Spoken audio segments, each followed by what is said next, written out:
우상 기도하심으로 수요 말씀 예배를 하나님께 드리도록 하겠습니다.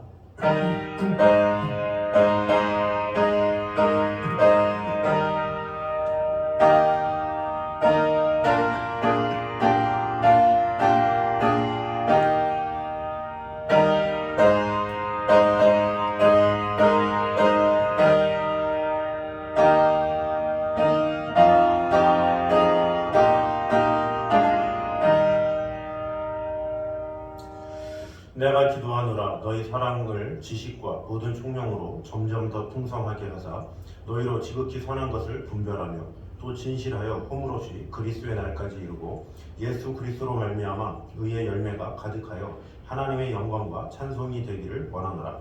아버지 하나님, 주님께서 주시는 풍성한 은혜와 사랑이 오늘도 가득 임하게 하시고 하나님의 말씀으로 말미암아 우리에게 오늘도 부어주시는 하나님의 사랑 안에 온전히 거하는 귀한 시간 될 수 있도록 주님 함께하여 주시옵소서. 예수님의 이름으로 기도드립니다. 아멘. 우리 찬송가 335장 찬양했습니다.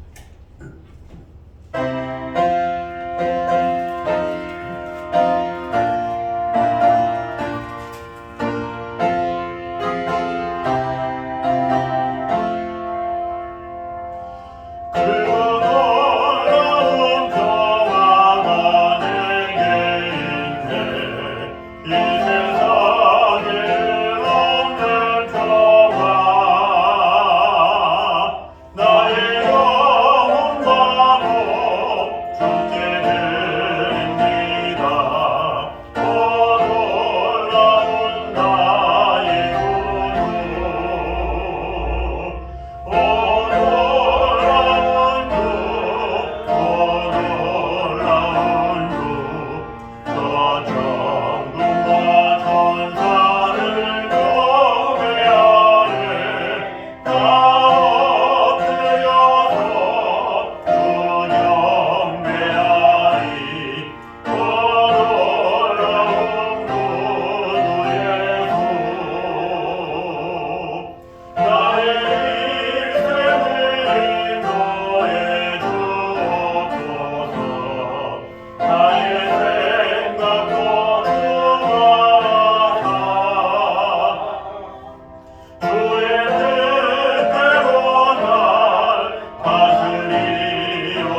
우리 하나님의 말씀 사무엘상 5장입니다.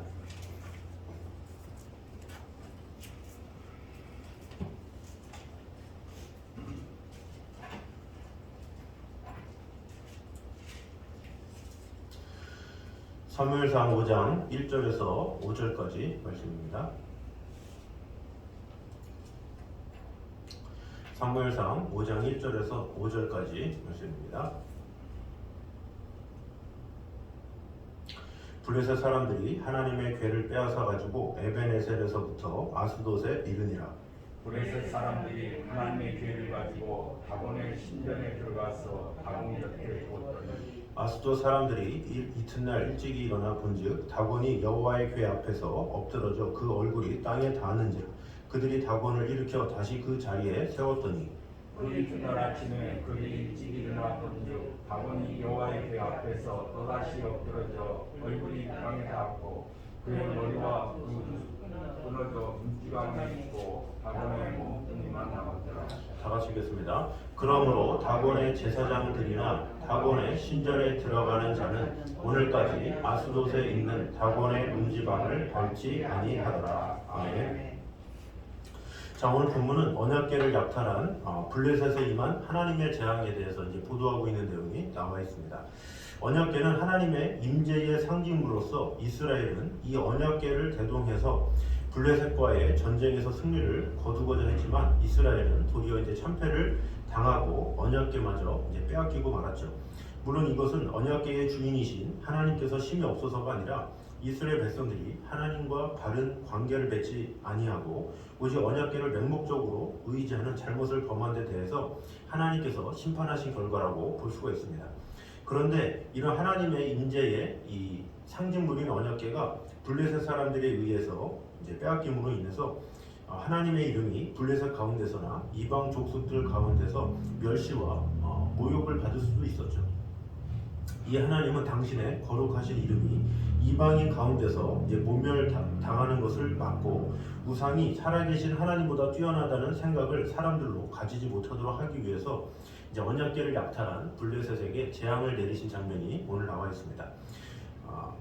본문을 자세히 또 보면 하나님께서 언약궤로 인해서 블레셋에게 내리신 재앙은 두 가지인데, 첫째는 블레셋 사람들이 하나님의 언약궤를 보관한 아스돗 신전에 있는 블레셋의 대표적인 우상인 다곤 신상을 파괴하신 것입니다.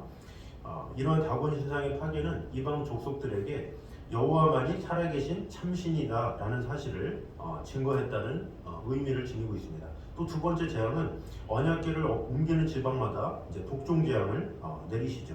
이런 독종 재앙은 하나님께서 심히 없어서 이스라엘이 패하고 언약궤를 빼앗긴 것이 아니라는 사실을 블레셋 사람들에게 각인시켜 주시기 위해서 이렇게 하셨다라고 볼 수가 있습니다. 자, 그럼 오늘 본문 5장 1절에서 5절까지의 말씀을 통해서 주시는 은혜를 나누도록 하겠습니다. 먼저 세계의 역사의 주인공은 하나님의 백성이 아닌 하나님 자신임을 보여주고 있습니다. 여기 보면 선민 이스라엘의 지경을 넘어서 이 공간적인 배경이 전체적으로 나와 있다는 것을 볼 수가 있죠. 이 성경은 이스라엘 지역에서만 끝나는 것이 아니라 이방에까지 다 이르고 또 온 민족이 구원을 받기를 원하시는 것이 하나님의 뜻이기 때문에 하나님은 이스라엘 안에서만 벌어지는 것이 아니라 지방 또 더 나아가서 다른 민족들에게 하나님께서 일하시는 것들을 하나씩 하나씩 보여주고 있죠. 오늘은 언약궤가 지금 블레셋에게 넘어가는데 그 공간을 이동해서 거기서 임재하시는 하나님의 역사를 나타내주고 있다라는 것입니다. 자, 그래서 이것을 통해서 무엇을 알 수 있겠습니까? 이 하나님의 임재의 상징인 언약궤를 통한 하나님의 역사를 기록하는 것, 그것이 중심이다라는 거죠. 하나님의 관심은 이스라엘 민족이 아니라 어떻게 보면 그 민족을 통해서 역사하시는 하나님이시죠. 근데 이스라엘 민족들은 그 생각을 잘못했죠. 하나님께서 나를 택하셨어, 우리를 택하셨어, 우리는 선민이야 그러면서 다른 이방인들은 다 뒤로 밀어내버리고 자신들이 구원받았음을 감사해하면서 오히려 다른 민족들을 배척하거나 무시하거나 그러면서 자신들의 역사의 주인공인 양 이렇게 지내고 있죠. 그러나 하나님은 그렇지 않다라는 거죠. 이스라엘 민족을 도구로 삼으셔서 하나님께서 자신의 영광을 나타내신 것인데 이스라엘 민족들은 그것을 잘못 생각한 것이라고 볼 수가 있습니다. 성경 기자가 이스라엘의 역사를 추적하는 것도 그들이 하나님의 백성이기 때문이지 하나님이 드러나지 않으면 이스라엘 백성은 아무런 소용이 없다라는 것입니다. 그래서 우리가 그것을 잘 볼 때 예를 들어서 백성들이 왕의 말을 보고 엎드리는 것은 이 말 자체가 위대해서가 아니죠. 말 위에 앉은 왕이 위대하기 때문에 그 앞에 엎드리는 거죠. 그런데 그 말이 나한테 절하는구나 하고 으쓱하게 된다. 이것은 있을 수 없는 일이다 라는 것입니다. 실제로 이와 같은 넌센스가 실제로 우리에게도 일어나죠.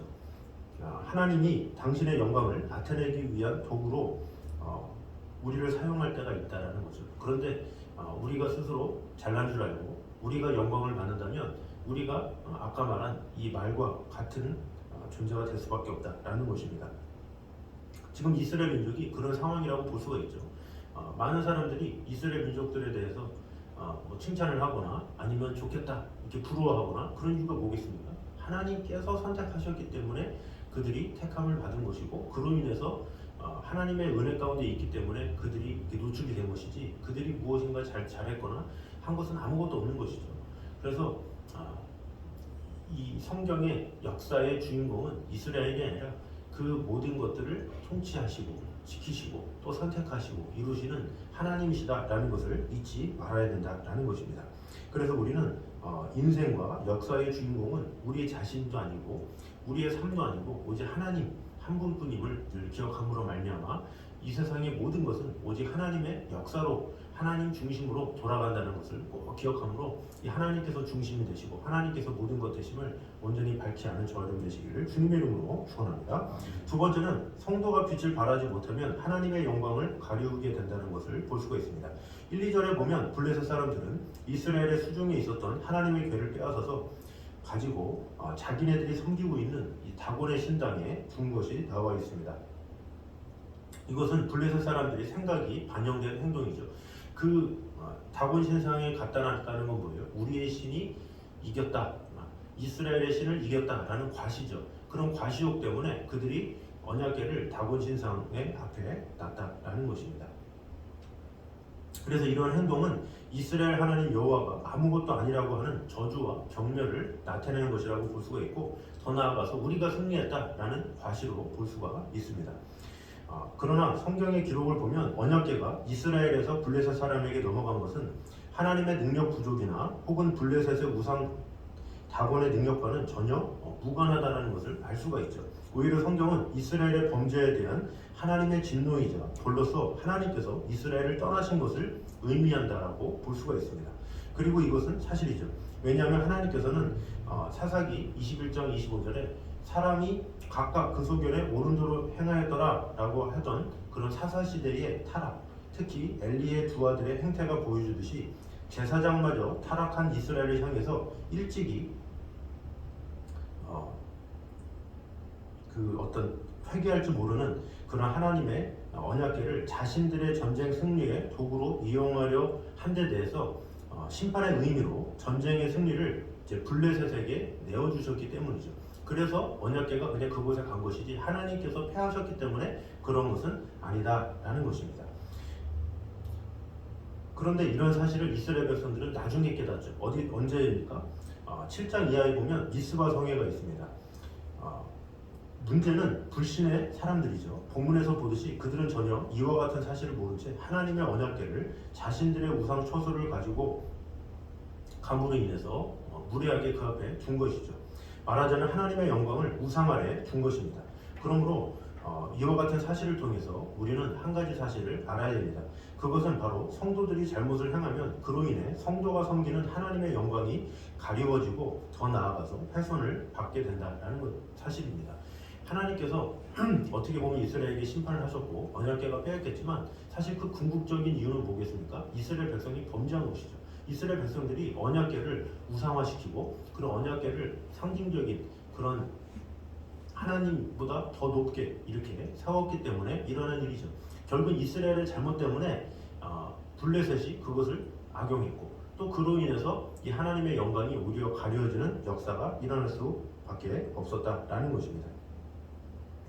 우리 또한 이 성도가 믿음 안에서 순종하며 하나님과 항상 좋은 관계를 유지하면 우리가 하나님과의 관계로 인해서 하나님께서 영광을 받으시죠. 그래서 마태복음 5장에도 너희 착한 행실을 통해서 너희 하늘에 계신 너희 아버지께 영광을 돌리게 하라 그랬잖아요. 우리가 착한 행실을 하면 하나님께서도 영광이 되고 또 우리도 칭찬받지만 우리가 덕을 세우지 못하면 하나님의 영광도 이렇게 빛을 발하게 되고 또 우리 또한 세상에 욕을 받을 수밖에 없다라는 것입니다. 그래서 우리가 신앙생활을 할 때에는 늘 자신뿐만 아니라 주위에 정말로 선한 영향력을 끼치고 있는지 하나님의 영광이 혹시 가려지지는 않는지 늘 생각하면서 신중하게 행동하고 나아가야 된다라는 것입니다. 그래서 이 초대교회에는 어땠습니까? 많은 사람이 모욕을 하고 많은 공격을 하고 한달지라도 서로 나누며 떡을 떼며 사랑을 행했기 때문에 주위에 많은 사람들에게 칭찬을 받고 날마다 구원을 받는 사람을 더하게 했다는 거죠. 그래서 우리의 삶이 어떠한 삶으로 드려지느냐 이것이 참으로 중요하고 그 삶으로 말미암아 하나님께서 칭찬을 받으시고 또 우리 또한 그 기쁨에 동참하게 되지만 그렇지 않을 때는 하나님의 영광도 가리우고 우리도 이 세상에서 빛과 소금이 아니라 오히려 쓸모없는 그런 존재로 전락할 수 있음을 꼭 기억함으로 말미암아 우리의 행실이 세상 앞에서 온전히 주님 보시기에 부족함이 없는 삶으로서 드려지는 저와 여러분 되시기를 주님의 이름으로 축원합니다. 세 번째는 죄범한 성도는 망할지라도 하나님께서 패하시는 법은 없다라는 것입니다. 아수도 사람들이 이튿날 다곤 신당을 찾아갔을 때에 다곤이 여호와의 언약궤 앞에 엎드려져 있었습니다. 이와 같은 사실은 비록 이스라엘 자손이 패해서 블레셋 사람들에게 언약궤를 빼앗기기는 했지만 그것이 곧 여호와께서 블레셋에게 패하였음을 말하는 것이 아님을 이제 보여주는 것이죠. 블레셋 사람들은 즉시 이것을 깨달아야 됐습니다.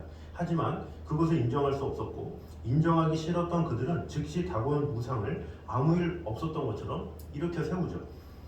하지만 다음날 아침 똑같은 현상이 일어났습니다. 똑같은 정도가 아니라 이번에는 다곤 신상의 머리와 두 손목이 끊어진 채 여호와의 언약궤 앞에 엎드려진 것을 볼 수가 있습니다. 이와 같은 사실을 통해서 알려주시는 것은 무엇입니까? 이스라엘은 패할지라도 하나님은 패하지 않으신다. 그것을 보여주고 있는 것입니다. 다곤 신상이 두 번이나 계속해서 엎드러진 과정을 통해서 블레셋 사람들은 그 사실을 깨달아야 됐습니다. 어떻게 보면 하나님께서 다곤 신상을 두 번이나 쓰러뜨린 데에는 이러한 사실을 깨달으라는 그들을 향한 하나님의 배려도 포함되어 있다고 볼 수 있습니다. 그러나 그들은 이것을 깨닫지 못했죠. 하나님 앞에 겸허할 줄 몰랐습니다. 그 결과 당하지 않아도 될 독종의 재앙까지 당했음은 우리가 본장에 계속되는 내용을 통해서 알 수가 있습니다. 그래서 세상 사람들이 망하고 실패하는 이유가 항상 여기 있습니다. 그들은 하나님의 위대하심, 거룩하심을 인정할 줄 모릅니다. 또 싫어하고 거부합니다. 그들은 하나님의 백성이 실수하고 범죄해서 비전의 실패가 곧 하나님의 패배라고 주장하면서 멸시를 하죠. 그래서 믿는 사람을 무시하는 걸 더 뛰어넘어서 오히려 하나님을 모욕하고 이 하나님에 대해서 망령된 말을 일삼는 사람들이 참으로 많다라는 것을 알 수가 있습니다. 그래서 이 세상 사람들의 그런 교만과 불순종으로 말미암아 계속해서 하나님과의 관계가 멀어지는 것을 이제 볼 수가 있습니다. 따라서 지혜 있는 성도라면 이런 동일한 상황에서 이들과 같은 실수를 반복해서는 안 되겠죠. 마치 하나님이 패한 것과 같은 상황에서도 우리는 하나님의 능력을 의심해서는 안 된다라는 것입니다. 오히려 우리 자신의 범죄가 그와 같은 상황을 만들어냈다는 사실을 뼈저리게 깨달아야 됩니다. 그래서 어떤 상황에서도 하나님은 능력이 있으시고 하나님은 전능하시고 하나님은 실수가 없으시다라는 사실을 우리가 증거하며 나타내며 살아가는 그런 모습이 있어야 된다라는 거죠. 오히려 안 좋은 결과는 사실 우리의 불순종으로 되는 경우가 더 많습니다. 그래서 어떤 상황에서도 하나님께서는 우리에게 가장 좋은 것을 주기 원하시고 하나님 우리를 통해서 영광 받으시기 원하지만 우리의 삶이 따라가지 못하고 우리가 덕을 세우지 못해서 그런 경우가 상당히 많다라는 것입니다. 그래서 우리는 항상 우리의 모습을 돌아보면서 하나님 앞에 더욱더 겸손하고 하나님께서 일하시면 부족함이 없이 온전히 이룰 것임을 믿고 반드시 하나님은 패하시는 법이 없다라는 것을 꼭 기억함으로 말미암아 우리의 삶 가운데 역사하시는 하나님만 드러냄으로 인해서 온 세상이 우리의 모습을 통해서 하나님만 나타내게 부족함이 없도록 주님을 전하기에 힘쓰는 저와 여러분 되시기를 주님의 이름으로 축원합니다. 아멘. 마지막 네 번째로는 하나님은 영적인 밤이 깊어갈 때에 이 세상을 심판하신다라는 것입니다. 다시 3절과 4절을 보면 하나님의 계획과 같이 있던 블레셋 사람들의 우상인 다곤이 엎드러지고 부서진 사건이 언제 일어났는지를 이제 나와 있죠. 우리 3절과 4절에 보니까 그 이튿날 아침에 일찍이 일어나 이렇게 기록을 하고 있습니다. 3절에도 아스도 사람들이 이튿날 일찍이 일어나 본즉 이렇게 얘기를 하고 있죠. 이것은 무엇입니까? 다곤 사람들이 잠든 밤에 하나님께서 행하셨다라는 것을 볼 수가 있습니다. 그럼 왜 하필 하나님께서는 사람들이 깊이 잠든 한밤중에 다곤 신상을 깨뜨리셨겠습니까? 그것은 밤이 우리에게 시사하는 점들이 있기 때문입니다. 본문의 사건이 우리에게 주는 교훈이 무엇입니까? 그것은 바로 하나님은 영적인 밤이 깊어갈 때에 이 세상을 심판한다라는 사실입니다.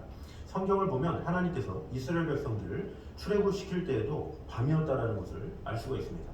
하나님은 밤에 애굽 왕궁에서부터 일반 가정에 이르기까지 모든 가정에 있는 장자를 심판하시고 이스라엘 백성들을 죄악의 땅 애굽에서 나오도록 하셨습니다. 뿐만 아니라 사도 바울도 주의 날에 도적같이 임할 것을 데살로니가전서 5장 2절에 경고를 하고 있습니다. 물론 여기서 말하는 밤은 자연현상적인 밤을 의미하는 것은 아닙니다. 여기서 밤은 자연현상적인 밤을 초월해서 사람들이 영적으로 심히 타락하고 하나님을 잊고 사는 때, 곧 영적인 밤을 의미하죠. 우리는 이 같은 사실을 노아 홍수 때나 이 소돔과 고모라 멸망에서도 볼 수가 있습니다. 그 당시 많은 사람들은 하나님을 멀리하고 온갖 죄악이 크게 달하여 있었습니다. 그들을 향해 하나님은 오래 참고 기다리셨습니다. 그럼에도 끝내 사람들이 회개하지 않고 죄악된 길로 치닫자 하나님은 그들을 심판하신 것입니다. 노아 시대에 살던 사람들도 또 소돔과 고모라에 있던 사람들도 깊은 밤에 처한 것을 볼 수가 있죠. 영적으로 그들은 깊은 밤에 처해 있었죠. 그래서 하나님은 그들을 심판하신 것이라고 볼 수가 있습니다. 오늘날도 마찬가지죠.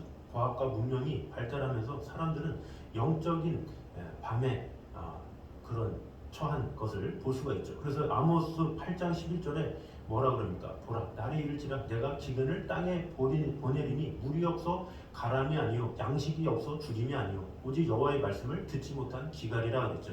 그 말은 뭡니까? 항상 밤 가운데 사는 그런 사람들이 너무나도 많다라는 거죠. 하나님의 말씀에 민감하지 못하고 이 세상을 살아가면서 하나님을 모른 채 영적인 침체 가운데 빠진 그런 인생을 빗대서 말하는 것이라고 볼 수가 있습니다. 세상에 교회가 많아지고 말씀의 전파는 많은데 그 말씀을 듣고 순종하는 사람은 그만큼 없다라는 거죠. 그만큼 영적인 침체기에 있을 때 하나님께서는 심판하실 수밖에 없다라는 것입니다. 그래서 우리는 영적인 밤이 깊어질수록 온갖 죄악이 극성을 부릴수록 심판의 때가 가까이에 온 줄을 알고 영적으로 깨어서 하나님의 심판에 대비하는 삶을 살아야 된다는 것입니다. 그래서 영적으로 깨어서 하나님의 심판을 의식하고 대비하는 그 어떠한 하나님의 심판 가운데서도 구원함을 얻어서 영광스럽고 찬란한 새벽을 맞이하는, 또한 어둠 가운데 있는 자들에게 하나님의 사랑을 잘 증거함으로 말미암아 그들 모두와 함께 하나님의 사랑 안에 거하기를 힘쓰는 저와 여러분 되시기를 주님의 이름으로 축원합니다. 기도하겠습니다. 사랑해 주님 감사합니다. 우리와 함께 하시는 주님, 지켜주시는 주님, 오늘 여러 가지 이런 사건들을 통해서 하나님은 살아계시고 하나님은 온 역사의 주관자 되심을 오늘 보게 되었습니다.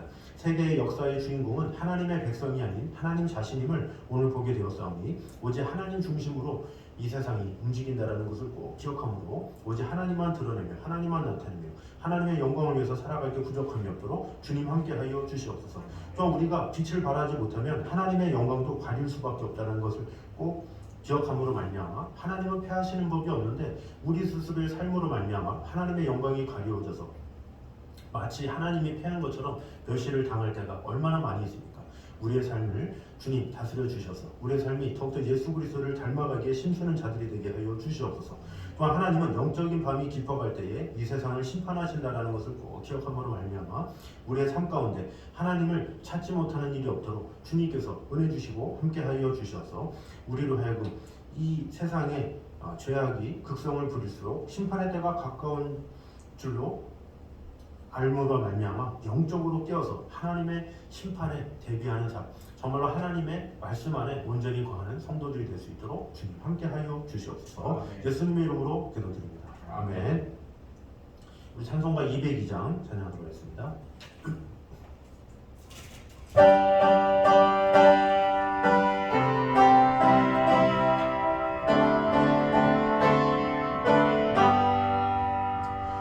하나님 아버지 주신 책은 귀하고 중하신 말씀일세. 기쁘고 반가운 말씀 중에 날 사랑한단 말 참 좋도다. 주께서 나를 사랑하니 즐겁고도 주께서 나를 사랑하니 나는 참 기쁘다.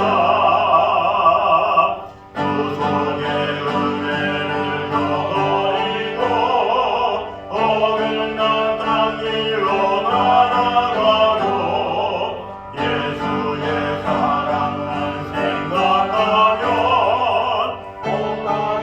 예수께 돌아오리.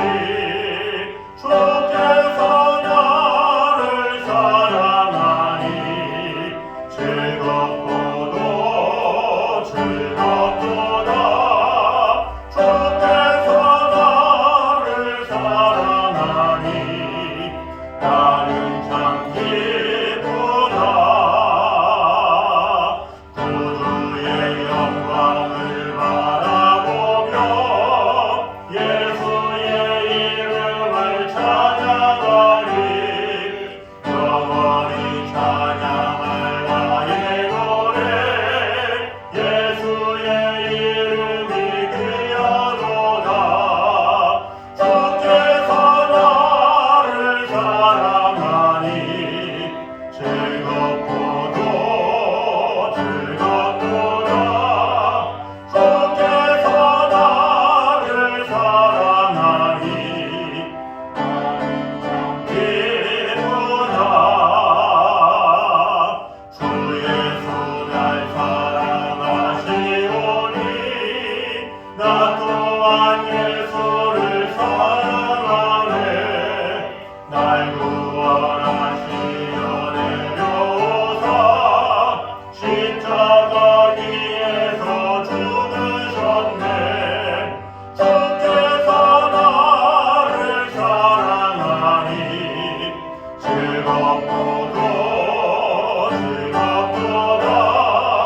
주께서 나를 사랑하니 나는 참 기쁘다.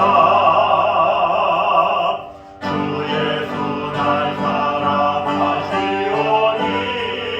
마귀가 놀라서 물러가네. 이렇게 사랑하니 그 사랑 어떻게 보답할까. 주께서 나를 사랑하니 즐겁고도 즐겁도다. 주께서 나를 사랑하니 나는 참 기쁘다. 아멘. 이전 우리 주 예수 그리스도의 은혜와 아버지 하나님의 무한하신 사랑과 성령님의 교통하심이 늘 우리와 함께 계시는 하나님께서 모든 인생의 주관자 되심을 오늘도 믿고 나가길 원하는 이 자리에 있는 모든 성도들과 가정 위에 이부터 여기까지 함께 있기를 간절히 축원하옵나이다. 아멘. 아멘.